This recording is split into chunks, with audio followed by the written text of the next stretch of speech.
लड़के उल्लू ही रहते हैं। इस मामले में लड़कियां थोड़ी होशियार रहती हैं।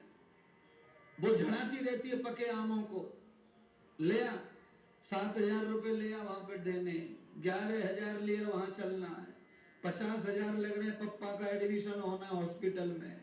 तो कई लड़के सेवा करते रहते।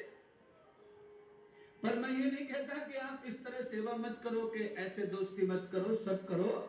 पर मैं ये कहना चाहता हूं कि ये एक सामाजिक बुराई है, इसीलिए समाज इसको एक्सेप्ट करता नहीं है। बुराई समाज में सब में बुराई होती है कम ज्यादा, पर फिर भी समाज दूसरे की बुराई एक्सेप्ट नहीं करता, क्योंकि जो समाज में चलन में नहीं उसको समाज नहीं सुनेगा।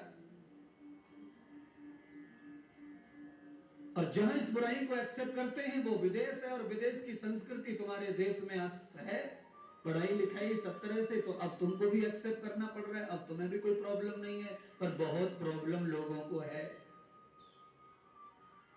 तो कहने का अर्थ है कि बहुत सारी बुराइयां ऐसी हैं जो हमें बहुत पसंद हैं, जिनको हम बुराई बिल्कुल भी मानते नहीं है।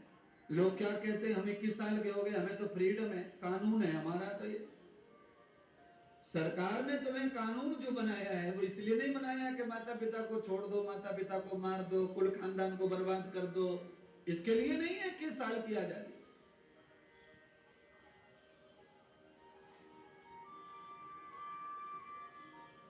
इसलिए प्यारे माता पिताओं, बंधुओं, श्रीमद् भागवत कथा का जो उपदेश है वो ये है कि आज नारद जी परम भक्त हो गए भगवान के, कारण भागवत जी का प्रभाव नारद पर पड़ा। नारद जी ने कथा बचपन में भी अपने पिताश्री से सुनी है, और मैं आपको बताना चाहता हूं ये संस्कार बहुत जरूरी है।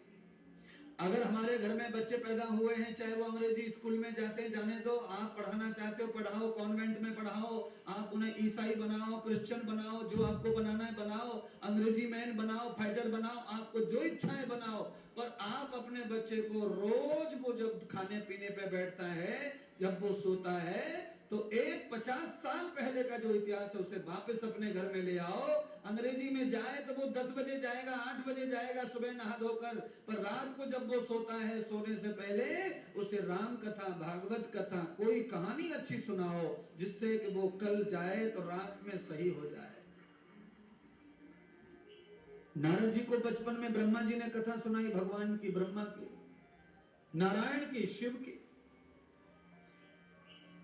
नारद जी भी भूल गए कथा को, पिताजी ने सुनाई उस बात को, नारद भी भूल गए।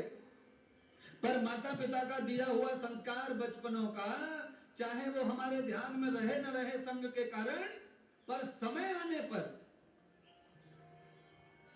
पर कोई धर्मात्मा, कोई साधु, कोई संत हमें मिलता है, और दो शब्द भी हमें उस तरह के सुनाता है, तो हमारा पूरा पीछे का जो ज्ञान है वो डेवलप हो जाता है, और हमारी बुद्धि में, चित्त में प्रकट हो जाता है, और हम संस्कारित बने रहते हैं। हमारा जीवन उसी पक्ष को स्वीकार करता है जो कल्याणकारी पक्ष है, उद्धार करने वाला पक्ष है। इस भौतिक संसार में रह करके अंग्रेजी मैन बन के भी आप नहीं बिगड़ेंगे। जिस समय आप रोटी सब्जी बदल बदल के खाते हैं, सब्जियां बदल के खाते हैं, रोटियां बदल के खाते हैं, एक सब्जी और एक रोटी से आप लगातार महीने भर काम नहीं चला सकते, आपको सब्जी बदलनी पड़ती है, रोटी का कनक बदलना पड़ता है। ऐसे ही मैं कह रहा हूं कि आप शिक्षा भी बदलो, सवेरे कुछ पढ़ो, शाम को कुछ पढ़ो, दोपहर को कुछ पढ़ो, अलग अलग शिक्षा लो। एक ही के पीछे बावड़े क्यों हो रहे?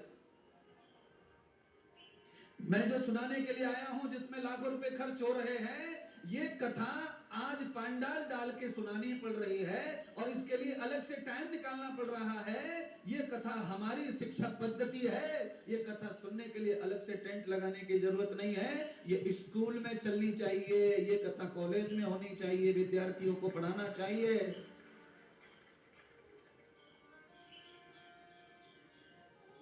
आप कहेंगे महाराज ऐसे कैसे हो सकता है? इसको पढ़ के लिख के कहां से आएगी नौकरी, सर्विस आएगी ना? नौकरी सर्विस आएगी, कहां से नहीं आएगी? नौकरी करना आवश्यक है क्या? किसी का नौकर बनना जरूरी है क्या? जीवन चलाने के लिए, जीवों के शौक पूरा करने के लिए धन चाहिए, धन। अच्छा छोड़ दो मेरी बात को, राधिका मैडम नौकरी करती है? नहीं। पैसा कहां से आ रहा दान करने को? दे रहा है ना कोई। बस देख लो, एक उदाहरण देख लो। अच्छा टाटा रिलायंस कंपनी के मालिक नौकरी कर रहे हैं? नहीं कर रहे हैं। मैं ये नहीं कहता कि नौकरी करेंगे नहीं तो समाज कैसे चलेगा, व्यवस्था कैसे चलेंगी। आप ये सब करो, मेरे समझाने का मतलब इन सब चीजों का ऊपर यह है कि आप धन के लिए, नौकरी के लिए जो शिक्षा ले रहे हैं उससे आपका जीवन चरित्र बनने वाला नहीं है। नौकरी करो, व्यापार करो, अच्छा जीवन जियो, पर आपको अपने आप को संभाल कर इंसानियत और मानवता के साथ जोड़ के रखना है, तो फिर आपको धन काम आएगा, नौकरी काम आएगी, सारा सिस्टम काम आएगा। नहीं तो ये सब चीज वो है जो आपके साथ में केवल ये समय तक जुड़ी है, हमेशा तुम्हारा साथ ये कोई देने वाला नहीं है। अच्छा बोलो, मकान किस लिए बनाते हैं अपन? रहने के लिए है। अच्छा तुम ही बनाते हो, पहले लोग नहीं बनाते थे मकान रहने के लिए? बनाते थे।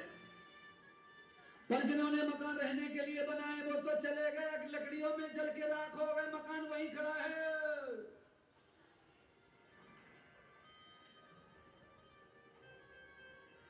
पेंशन केवल तब तक मिलती है तब तक तुम्हारी सांसें खटक रही हैं। सांसें रुकने के बाद पेंशन अगले महीने ही। मैं तो ये कहता हूं कि पेंशन वाले ऑफिस में पता कैसे चल जाता कि फलाना आदमी मर गया? एक महीने भी गड़बड़ नहीं होती वहां। आदमी मराने की पेंशन बंद हुई नहीं, बताने कौन पहुंच गया उसको। इतनी दुनिया है नासिक शहर में, पेंशन के ऑफिस में इतनी जल्दी पता चल जाता है। बंद। महात्मा इंद्रदेव जो रास्ता बताना चाहते, ये कथा जो बताना चाहते हैं वो ये है कि मरने के बाद भी वो धन तुम्हारे साथ साथ जाए, कभी बंद ना हो। वो धन कमाने का चेष्टा करो, वो पुरुषार्थ कमाने की चेष्टा करो। मकान के नाम से, परिवार के नाम से, बच्चों के नाम से बहुत कमा लिया, और जो दे रहा है दाता वो कमाने से नहीं देता किसी को पगलो, वो तो उसको देता है जो उसके खाते में लिखा हुआ होता है। अगर भगवान के खाते में लिखा नहीं है तो तुम कर करके मर जाओ, कुछ ना मिलेगा। है कितने लड़के भागते हैं ग्राउंड में, नासिक में जब भर्ती होती है ना इधर फौज की आर्टिलरी में सेंटर पे, तो इतने लड़के दौड़ते हैं कि ग्राउंड में फौज ही फौज दिखाई देती है। और बाद में पता चला कि बीसी सेलेक्ट हुए पूरे 500 बच्चों में से 480 फेल, और 480 फेल हुए। उनको देख के लगता है कि भर्ती करने वाले अंधे हैं क्या? ऐसे नौजवान को फेल करके भेज दिया और लकड़ी सूखा भिंडी टाइप का उसको ले लिया अंदर। बात अब मोटे ताजी और पहलवान की नहीं है, बात है एक गाइड की, एक लाइन जो खींच रखी है, इतने टाइम में इतनी दूर आ जा दौड़ के, चाहे तू लहास है मरा हुआ, पास। और एक मुक्का में 5-6 को मार दे बिना राइफल के, वो फेल। ये क्या है? लकीर का फकीर है, नौकरी का भर्ती करना, लकीर का फकीर। बोलो, पहाड़ों पे रहना है, ग्लेशियर में, बर्फ में रहना है, वहां इंसान 700-700 500-500 किलोमीटर दिखाई नहीं देता। वहां पे क्या जरूरत है पढ़े लिखे एमटेक बीटेक की? वहां वफादार चाहिए, दिलदार चाहिए, आत्मिक बल, शारीरिक बल जिसमें हो वो चाहिए वहां। पहले तो वही था। आज से 50 वर्ष पहले क्या था फौज में? 3री कक्षा पास, फिर 5वीं कक्षा पास, फिर 8वीं कक्षा पास, फिर 10वीं कक्षा पास, अब 12वीं कक्षा पास। बोलो, अच्छा बोलो, फौज पहले बलवान थी कि आज के बलवान है? पहले बलवान थी। क्यों बलवान थी पहले? क्योंकि पहले पैदल पंटल, आर्मी के पास में वाहन नहीं थे, हेलीकॉप्टर नहीं